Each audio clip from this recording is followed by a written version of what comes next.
I'm Riley Gaines, a 12-time NCAA All-American. And I'm Herschel Walker. For more than a decade, I worked so hard.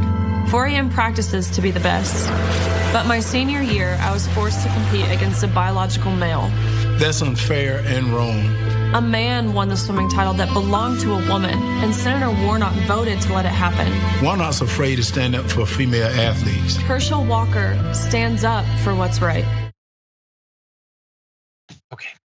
The idea that Herschel Walker, in literally any sense, stands up for what's right is ridiculous. She might be the only person in the country that believes that, but that is Herschel Walker. In the few weeks he has to win over voters after the Republican losses in the midterms, he has decided he is going to take a student athlete from a different state. She's not even from that state, to talk about a competition in a different state against a trans athlete from a different state and make his quest to enter the Senate about trans athletes in sports. And so thankfully people are pointing out how horrendous this is. Cap Action has a great tweet about the fact that he's running this ad, making it impossible for people not on the Republican side to miss that this is happening. GLAAD, by the way, put out a statement saying airing this kind of rubbish under the guise of a political campaign was already deplorable enough, but in the wake of Saturday night's massacre at Club Q, it's simply unconscionable. And that's the thing, this stuff was disgusting last week, but it is particularly terrible to see them going forward with this stuff, knowing the cost of it.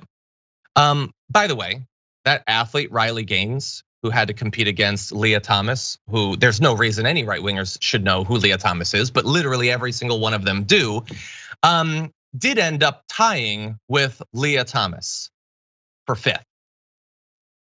Riley Gaines wasn't even close to winning that race.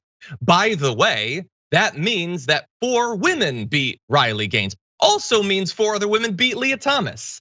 Weird that they didn't focus on that in the ad, because you damn sure come away from that ad thinking that Lia Thomas won that race, beating Riley Gaines, who would have in some hypothetical world have won the race if not for Lia Thomas. None of that is true. Neither of them were even close to winning. And the results of that race directly undercut their argument, which is, well, how could we ever beat an athlete like this? Clearly, a bunch of them did. Seems like Riley Gaines, you should have practiced a little bit more. You should have trained a little bit harder. You should have done some more cardio, and then maybe you would have been able to win the race. Maybe wasting your time running around with the whatever's left of Herschel Walker is not the best way to succeed as an athlete. But Jordan, what do you think? Yeah, I was just going to say that her origin story is having to share 5th place, and her big complaint from this was that she didn't get a trophy at the event. They had to mail her a 5th place trophy because they didn't expect 2 people to tie for 5th. So that's where this all started. She didn't get a 5th place, I mean the equivalent of a participation trophy. She didn't get a 5th place trophy at the event. It had to get mailed to her, and that's what started this. So I don't feel bad. And like you say, the ad makes you think that Lia Thomas just crushed the competition and it was totally unfair, and it wasn't. And later on, I mean, Riley Gaines has been making the rounds in right-wing media for a while. About a week or 2 ago, she was on Tucker Carlson complaining about this again, and said, and they both agreed, this is the equivalent of blackface. They compared Lia Thomas competing in this event to doing blackface, which they thought was hilarious, and they laughed about it, and they both agreed this was definitely the same thing, which, as you and all of your viewers know, it is very much not the same thing. That's just what they went forward with. I also don't understand how this is going to be a viable electoral strategy. Like, you want people to look, the WNBA, women's sports, unfairly has been a joke, especially to a lot of conservatives. It's been a punchline for years. I don't think that should be the case because the NBA is fun to watch, especially women's sports. We want to talk about one of the best women's teams in the world. It's the US women's soccer team. So I don't think we should make it a punchline, but now you want people who have been treating it like a punchline for years to suddenly care about women's collegiate swimming. I don't care. I don't care. I don't see how that's a big electoral issue. How does that help people in Georgia make ends meet?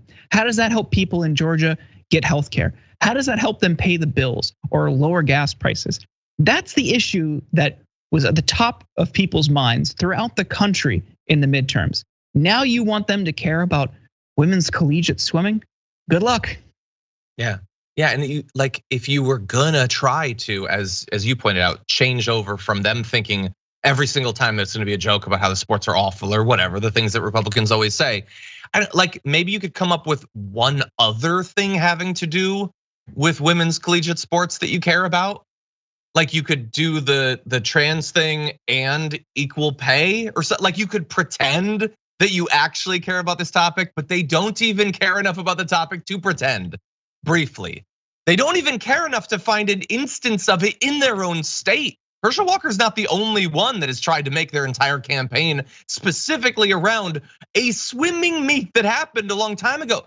This is, again, everything gets normalized. There have been instances in, for instance, professional Magic the Gathering, where people have cheated in their matches. Imagine if the gubernatorial race in California hinged on someone taking a stance on a person who strangely top decked exactly the card they needed in Magic. That is exactly what this is about. Like the fate of this swim meet is not what's gonna determine whether the people of Georgia have health insurance or can retire with dignity. That's not actually how life works. And we can make the case, and I think a lot of the Raphael Warnock side will make the case. In this case, I think we don't even need to make the case because I think it's pretty clear that Herschel Walker doesn't have any answers to any actual problems facing Georgia. This didn't work in the midterms. Why would it work now?